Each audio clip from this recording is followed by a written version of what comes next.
Electric brilliancy, cross-dressing law and freak show displays in 19th century San Francisco by Claire Sears. In 1863, midway through the Civil War, the San Francisco Board of Supervisors passed a local law against cross-dressing that prohibited public appearance in a dress not belonging to his or her sex. That city was not alone in this action. Between 1848 and 1900, 34 cities in 21 states passed laws against cross-dressing, as did 11 additional cities before World War I. Far from being a 19th century, 1800s anachronism, cross-dressing laws had remarkable longevity and became a key tool for policing transgender and queer communities in the 1950s and 1960s. However, although studies have documented the frequent enforcement of these laws in the mid-20th, 1900s century, far less is known about their operations in the 19th, 1800s century, when they were initially passed. In this essay, I examine the legal and cultural history of cross-dressing law in one city, San Francisco, from the 1860s to 1900s. In particular, I explore cross-dressing law's relationship with another 19th century, 1800s, institution that was centrally concerned with cross-gender practices, the Dime Museum Freak Show.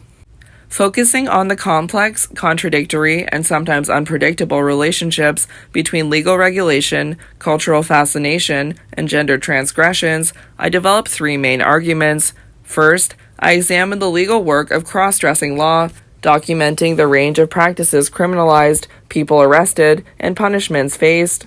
Observing that the law exclusively targeted public cross-dressing practices, I argue that it did much more than police the types of clothing that belonged to each sex. It also used the visible marker of clothing to police the types of people who belonged in public space. Second, I explore the relationship between cross-dressing law and a host of other local laws that targeted human bodies as public nuisances. In doing so, I argue that cross-dressing law was not an isolated act of government exclusively concerned with gender, but one part of a broader regulatory project that was also concerned with sex, race, citizenship, and city space.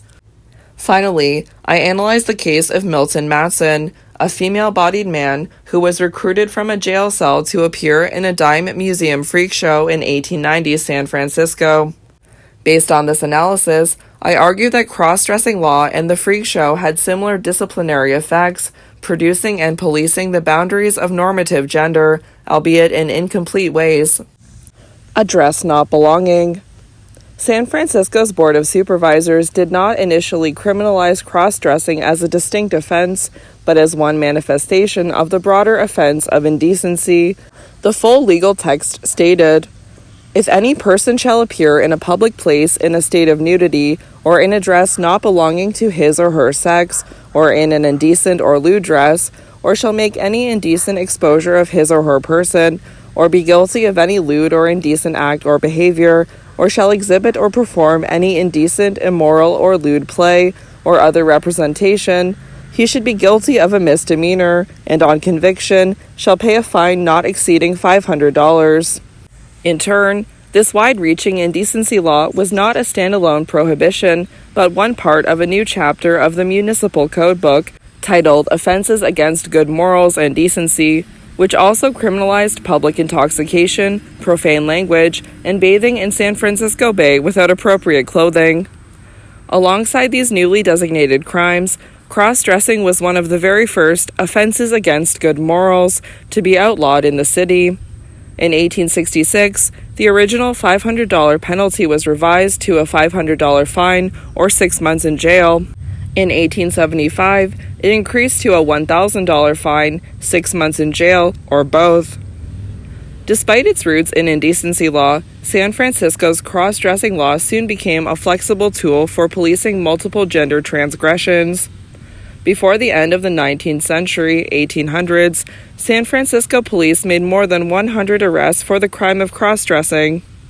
A wide variety of people fell afoul of this law, including feminist dress reformers, female impersonators, fast young women who dressed as men for a night on the town, and people whose gender identifications did not match their anatomical sex in legally acceptable ways. People who today would probably, although not definitely, identify as transgender. Those arrested faced police harassment, public exposure, and 6 months in jail. By the early 20th century, 1900s, they also risked psychiatric institutionalization or deportation if they were not U.S. citizens. For example, in 1917, a female-bodied man named Jack Garland was involuntarily institutionalized in a psychiatric ward for refusing to wear women's clothing, while a male-bodied woman named Geraldine Portica was arrested for violating San Francisco's cross-dressing law and subsequently deported to Mexico. San Francisco's cross-dressing law marked the start of a new regulatory approach toward gender transgressions, and it attempted to draw and fix the boundaries of normative gender during a period of rapid social change. However, cross-dressing law signaled not only a new object of regulation, but also a new mechanism of regulation: exclusion from public space. From its inception, cross-dressing law was specifically concerned with public gender displays, and it targeted cross-dressing in public places. Notably, the law made it a crime for someone to appear in a public place in a dress not belonging to his or her sex, and any clothing practices that occurred in private were beyond its scope. As a result, some people confined their cross-dressing practices to private spaces and modified their appearance when in public for fear of arrest. For example, in the 1890s, a male-bodied San Franciscan who identified as a woman named Jenny reported that although she preferred to wear women's clothing, she only dared do so in private for fear of arrest on the city streets. In a letter to German sexologist Magnus Hirschfeld, Jenny wrote, "Only because of the arbitrary actions of the police do I wear men's clothing outside of the house. Skirts are a sanctuary to me, and I would rather keep on women's clothing forever if it were allowed on the street." Her fears were not unfounded. In 1895, the police arrested a middle-aged carpenter named Ferdinand Heisch for masquerading in female attire, after Hayes Valley residents called the cops on the strange-appearing woman who walked through their neighborhood every evening. The police staked out the neighborhood for several weeks before arresting Heisch, who was wearing the latest women's fashions: a 3/4 length Melton coat, green silk skirt, red stockings, silver-buckled garters, high-heeled shoes, and stylish hat.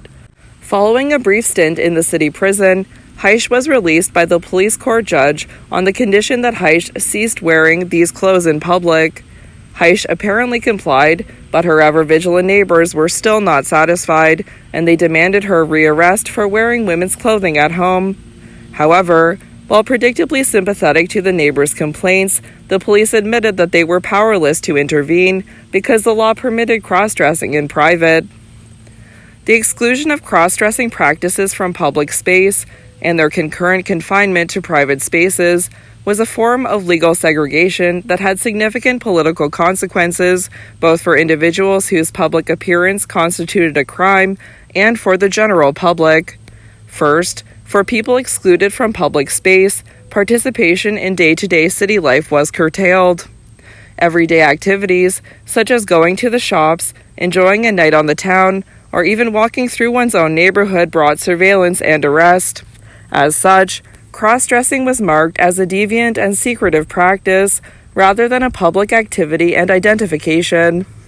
Second, by excluding cross-dressing practices from public space, the law also severely restricted people's access to the public sphere, which 20th century, 1900, critical theorist Jürgen Habermas identified as a fundamental precondition of democracy.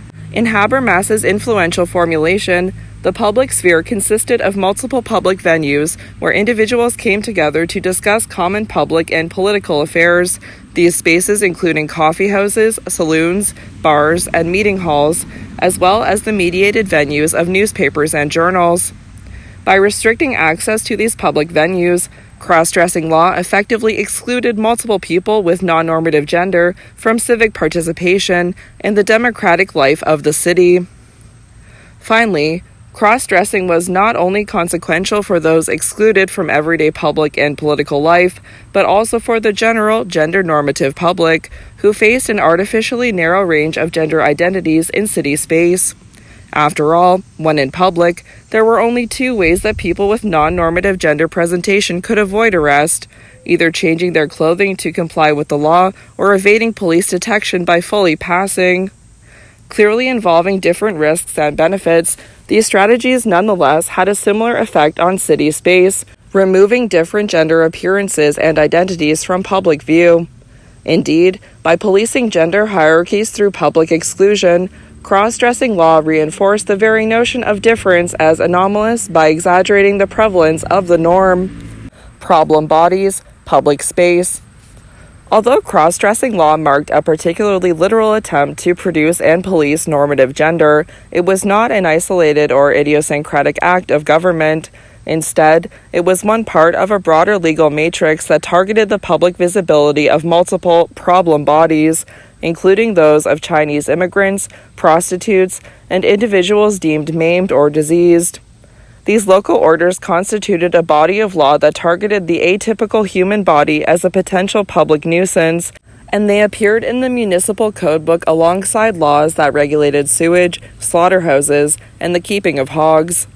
However, while these 19th century, 1800s, laws differed significantly from each other in their object of concern, their mechanisms of control were very similar, seeking to manage public nuisances, animal, object, or human body, through regulating city space. Mirroring the regulatory logic of cross-dressing law, some of these laws sought to directly exclude problem bodies from public space. For example, in 1867, the Board of Supervisors passed a law that prohibited anyone who was diseased, maimed, mutilated, or an otherwise unsightly or disgusting object from appearing in public. One part of a broader law with the name to prohibit street begging and to restrain certain persons from appearing in streets and public places, this law focused on the intersection of disability and poverty, seeking to exclude the potentially sympathetic figure of the disabled beggar from San Francisco streets. 2 years later, in 1869, the supervisors passed another law that prohibited persons from carrying baskets or bags on poles on the city streets, this way of moving through public space being common among some Chinese immigrant workers. Similar to cross-dressing law, these laws focused on public appearances and movements and simultaneously policed problem bodies while producing governable city space. A second set of laws operated through confinement rather than exclusion, seeking to ban problem bodies from particular neighborhoods rather than from generic public space. A series of laws in the 1880s and 1890s, for example, targeted houses of prostitution on middle-class residential streets in an effort to reduce the visibility of commercial sex work for respectable, middle-class Anglo-American women and children through its confinement in carefully designated, racialized vice districts. Subsequent laws and policies went even further in endeavors to confine vice to specific areas. For example, when the owner of a Barbary Coast den attempted to buy property in the upscale Pacific Heights neighborhood following the 1906 earthquake and fire, the police captain promised to block the sale. This section of the city must be kept free of such places. They have no business outside of the burned district, and I propose to drive them back to where they belong. 2 years later, even more dramatically, the chief of police drew territorial boundaries around the Barbary Coast, ordering the district's female residents to remain east of Powell Street and north of Bush Street or face arrest and jailing under vagrancy laws. A third type of legal intervention required the concealment, rather than exclusion or confinement, of problem bodies from the respectable public's view. Specifically, in 1863, as the Board of Supervisors enacted its wide-ranging indecency law, the local chief of police, Martin Burke, attempted to reduce the visibility of prostitution in Chinatown by requiring the owners of cribs, small street-level rooms from which women solicited sex, to buy and erect large screens at the entrance of the streets that housed them. This specified not only the geographic spaces of concern, namely Chinatown, but also the characteristics of the public that needed to be shielded from these sites. Burke made this explicit in a subsequent annual report, stating that his purpose was to hide the degradation and vice from the view of women and children who ride the streetcar through the nearly developing downtown area. Finally, there were several legal attempts to bypass intra-city boundaries and remove problem bodies from the city entirely, aimed exclusively at Chinese immigrants. In 1865, for example, the Board of Supervisors passed an order to remove Chinese women of ill fame from certain limits of the city.